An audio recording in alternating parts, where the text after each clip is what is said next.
Have you ever been ridiculed or disrespected right in front of others? How do you avoid simply staying silent and instead reclaim the respect you truly deserve? In this video, I'll share powerful psychological strategies inspired by Keanu Reeves to help you stand your ground and regain control in situations where you're being belittled. From making a strong impression with your greetings to handling humiliating jokes that may attempt to undermine you, you'll learn ways not just to protect yourself, but to show your true worth. Hit like, share, and follow to explore these secrets with me. Keep watching the video to discover how to command respect in your life. Have you ever found yourself in a situation where someone openly disrespected you, throwing a mocking comment that made you feel embarrassed or even belittled?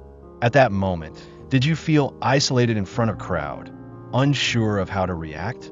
How do you regain the respect you deserve from those who constantly belittle others? The world isn't perfect. There will always be people who use mockery to elevate themselves or seek to bring others down just to shine brighter. Some do it out of habit, while others see it as a way to assert power. And unfortunately, this happens everywhere, at work, in your circle of friends, and even in your own family. But instead of feeling helpless, you can learn how to turn the tables. My goal isn't to teach you to fight back or turn those who disrespect others into victims. It's about teaching you how to protect yourself, build a strong image, and earn the respect of those around you, even if they never intended to offer it. But before we dive into how to handle these situations, let's first understand why you end up in them. More often than not, it's not about personal hatred, but rather a common human instinct: opportunism.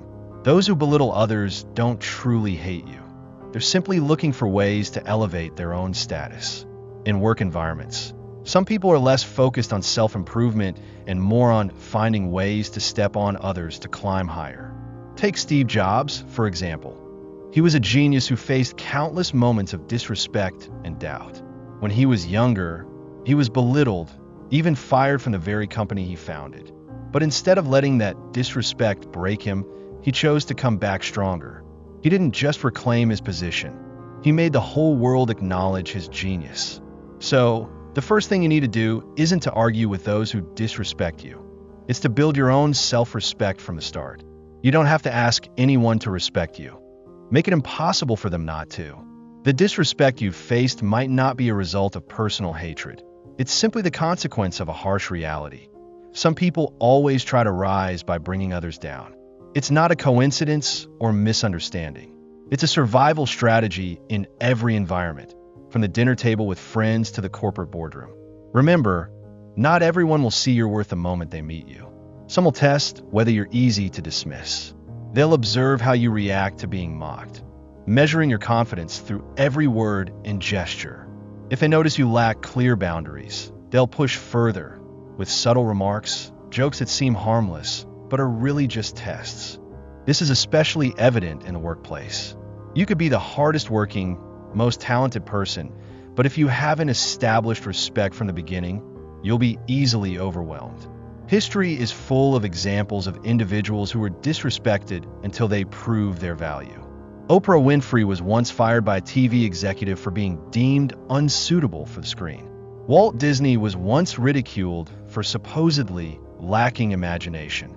But what made them different? They didn't let that disrespect define their value. They didn't wait for others to respect them. They created respect through their actions.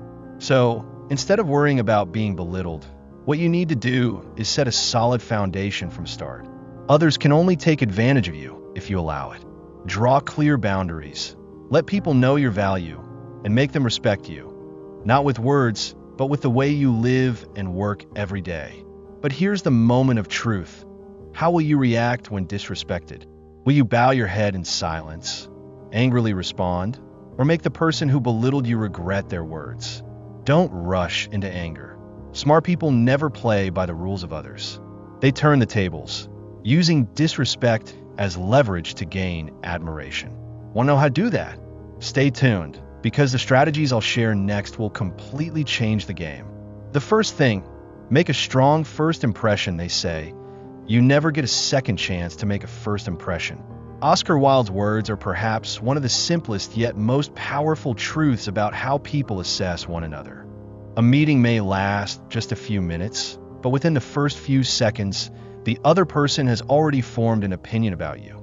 Are you trustworthy? Are you confident and powerful? Or just another faceless person in the crowd? And once that judgment is made, it's incredibly difficult to change. I remember this lesson vividly from an experience I had accompanying my brother to an important interview. My brother, someone who's incredibly talented but unfamiliar with social dynamics, made a small mistake that I believe cost him the opportunity. When the interviewer walked in, instead of standing up to shake hands, he merely nodded from his seat. It wasn't rude, but it conveyed a sense of passivity, a lack of decisiveness. A small detail like that.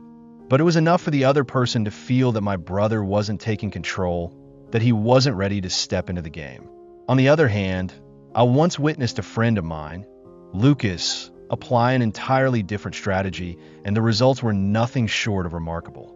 When walking into a meeting with a CEO of a major company, rather than waiting to be greeted, he proactively stood up, walked over, and shook hands firmly, locking eyes with the other person. The entire room seemed to shift in energy in that instant, because at that moment, Lucas was no longer a candidate looking for an opportunity. He was asserting himself as an equal, a potential partner. Steve Jobs once said, "Sometimes, those who are crazy enough to think they can change the world are the ones who do." And the first thing that convinces others that you're capable of changing something is how you present yourself to them. So, the first rule when meeting someone: stand up, shake hands firmly, and make eye contact. A limp handshake signals weakness, and avoiding eye contact makes you look fearful, lacking confidence. You're not there to beg for recognition. You're there to assert your value. The second thing, the art of maintaining your ground. When interrupted, when calmness becomes strength, there's an undeniable reality in communication. There will be times when you are interrupted. Sometimes it's unintentional, but other times it's a tactic to assert power, to overshadow your voice. And if you don't know how to handle it, you could be pushed out of the conversation, losing the respect you rightfully deserve. I once witnessed this happen with a friend of mine, Emma, a fierce lawyer. During an important legal discussion, she was presenting her argument when a male colleague abruptly cut her off. But instead of scrambling or letting frustration take over, Emma simply looked up, her gaze calm and steady, directed at him. She didn't rush to respond, didn't raise her voice, and didn't let her emotions get the better of her. Then, with absolute composure, she said, "I'm still speaking. Please allow me to finish." Just one sentence, no anger, but it carried enough weight to stop him in his tracks. The room fell silent for a few seconds, and then he nodded, signaling for her to continue. This approach not only allowed Emma to maintain her right to speak, but also earned her the respect of everyone around her. It was the power of controlling the situation, knowing when to speak and when to use sheer determination to make others listen.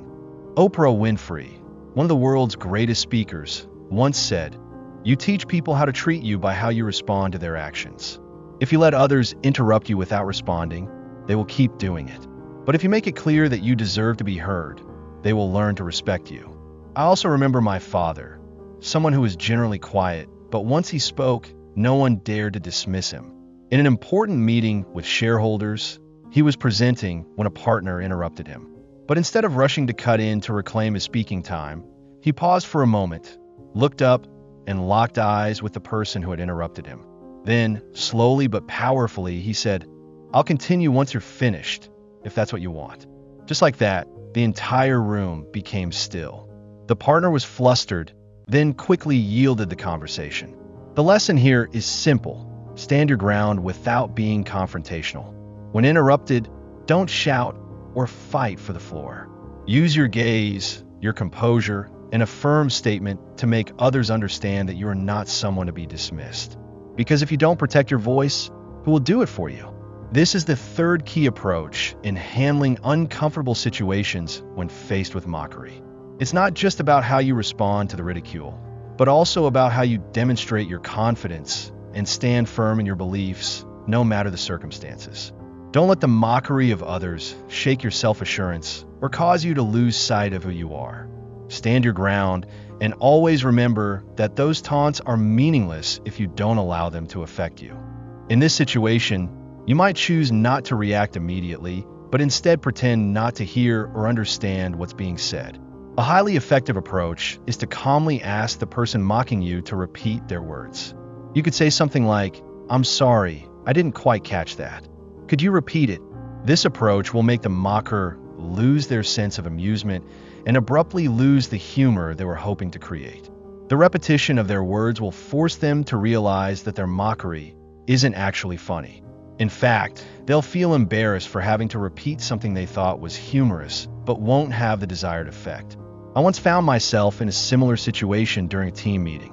A colleague mocked me while I was presenting my idea. Instead of getting angry or reacting immediately, I remained calm and gently asked, "I'm sorry, I didn't quite catch that. Could you repeat it?" And then the magic happened. He repeated his words, but this time no one found it amusing. A simple phrase was enough to make him feel awkward, and the mockery lost all its power. This is similar to the story of Steve Jobs, the founder of Apple, who faced much skepticism and criticism throughout his career. But he didn't let those things affect him. Instead of reacting negatively, he stayed committed to his ideas. And, as we all know, he went on to change the world. Remember, confidence is the key to dealing with those who mock you, and you can absolutely turn these situations into opportunities to showcase your strength and intelligence. Don't let mockery or the words of others throw you off balance, because only when you remain calm and don't react immediately do you truly gain control of the situation and make the other person feel uncomfortable. Continuing our journey of exploring intelligent ways to handle tense situations, the fourth method we'll look into is a highly effective way of defusing provocation with a surprising question. This is a simple yet incredibly powerful tactic that can help you navigate moments of ridicule or provocation without losing control of your emotions. When faced with provocative situations, you don't have to immediately show your anger. Instead of reacting strongly, try a more strategic approach, a sudden shift in how you face the provocateur. This not only helps you maintain your composure, but also makes the other person feel uncomfortable and unable to continue their attempts to hurt you. It involves asking an unrelated question, something that has nothing to do with what they're trying to do to provoke you. A gentle, casual question completely out of place in the tense atmosphere can easily neutralize their provocation. For example, instead of snapping back or showing anger, you might unexpectedly ask, "Do you know any good coffee shops around here?" Or even, "Do I smell like too much perfume today?" This question will not only throw them off guard, but it will also cause them to lose interest in continuing to provoke you. At this point, not only do you maintain your composure, but you also take control of the conversation, turning the tense situation into an awkward moment where they are left with no way to proceed.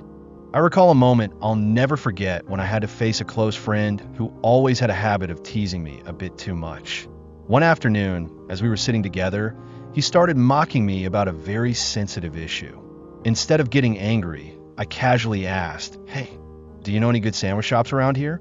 That unexpected question made him immediately stop his teasing, surprised by how I could change the direction so quickly. He was left speechless, and that conversation ended right then and there. Remember, maintaining calm and emotional control in these situations is crucial. As Mahatma Gandhi once said, "When you respond to anger with patience, you are winning." This is not just a piece of advice, but a smart way to keep your composure while your provocateur loses their grip. By shifting the conversation in an unexpected and lighthearted way, not only are you protecting yourself, but you also make the other person realize that their attempts to provoke you have no place in your life. In life, we sometimes find ourselves in situations where staying could cause emotional and mental harm. One of the most important steps is realizing when it's time to leave. When someone repeatedly disrespects you and shows no intention of changing, choosing to walk away isn't a failure. It is a clear sign that you value yourself and will no longer tolerate disrespect. A clear example of this is seen in the movie Eat, Pray, Love, with Julia Roberts in the lead role. Elizabeth Gilbert, A woman overwhelmed by insecurities and exhaustion after a broken marriage decides to let go of everything in order to rediscover herself. She doesn't just leave behind a meaningless relationship, but also walks away from a life that no longer brings her happiness, searching instead for inner peace. This journey isn't just about self-discovery, but also about the courage to leave, even if it means facing loneliness and fear. We can also think about Oprah Winfrey's story, a woman famous for her great accomplishments in media. Before she became the icon we know today, Oprah faced challenges and a lack of respect in her career. One pivotal moment in her life was when she left the AM Chicago show to seize a new opportunity. At that time, many doubted her decision, but it was that strength and willingness to move forward that gave Oprah the chance to become the icon we admire today. We also cannot forget historical figures like Nelson Mandela, who walked away from years of imprisonment and abandoned senseless battles to fight for justice and freedom. He understood that sometimes fighting isn't the right choice. At times, leaving is the only way to preserve dignity and truly win. Those steps eventually led him from being a political prisoner to becoming South Africa's president, embodying resilience, inner strength, and courage. These stories all show that leaving a situation that doesn't deserve you is not a sign of failure, but rather a bold action reflecting self-respect and a desire for change. Sometimes, walking away from unhealthy environments that offer no growth is the only way to find peace and open doors to new opportunities. Knowing when to leave helps us find relationships, careers, and lives that are truly worth living. Life is often filled with challenges that we cannot avoid. One of them is dealing with people who lack respect. Imagine you're doing your best to complete a task, to fit in, but instead, you receive disrespect from those around you. You might feel hurt. You might feel it's unfair, but the important thing is you're not alone. There are countless people in this world who have experienced the same thing. And the wonderful part is, each person has the right to decide when it's time to walk away. Do you know Maya Angelou's story? A courageous and resilient woman. She once said, "When someone shows you who they are, believe them." Indeed, those who disrespect you have already shown you who they truly are, and you're under no obligation to continue accepting that. Maya Angelou was not only a renowned writer, but also a symbol of self-respect and the courage to stand up for oneself. She had no hesitation in walking away from those who failed to appreciate her, seeking instead meaningful relationships. Much like in the movie The Pursuit of Happiness, where Will Smith plays Chris Gardner. He is a single father who struggles to make ends meet. Despite facing mistreatment and disrespect from many around him, Chris Gardner persists with his dream. He doesn't let others' disrespect shake his belief in himself. On the contrary, he uses it as motivation to keep fighting. This is the important lesson. No one has the right to judge you but yourself. So, have you ever been in similar situations? Share with us your experiences of being disrespected and how you faced it. And remember, no one is obligated to respect you, but you absolutely have the right to demand respect from others. You deserve to be treated with respect, fairness, and love. Thank you for taking the time to watch this video. I hope the strategies and lessons we've shared today help you not only overcome situations of disrespect, but also become more resilient in life. Respect is something we must create and protect ourselves. And when you learn to love yourself, others will be compelled to respect you. If you've ever encountered similar situations, don't hesitate to share your story in the comments so we can all learn and inspire each other. And if you have any issues that need resolving, leave your thoughts, and we will create videos specifically for you.